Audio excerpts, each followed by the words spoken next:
Hola, bienvenidos. Welcome. Today we're going to talk about a special case of the letter G. We've seen this letter before and it's pronounced he. And it has a few sounds, but today we're going to look at a special case. And it is this case where the U has the little dots on top. They're actually called diéresis.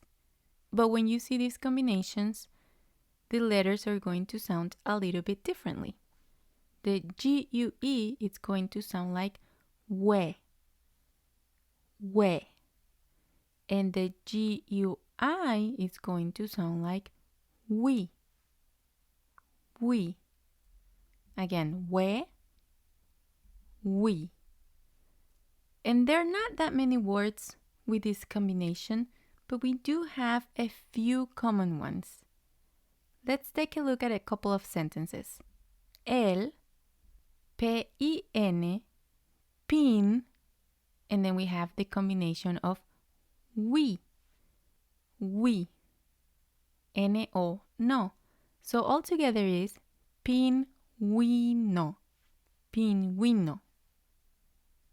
Es, P-E-P, que, N-O, ño, pequeño. El pingüino es pequeño. El pingüino es pequeño, and it means that penguin is small. This combination sounds a lot like the English W. Let's look at a second sentence. La, C-I-C, we, Ñ-A, ña. Cigüeña. T-I-T-E-N-E, ne. Tiene. D-O-S, dos. A-L-A-S, alas.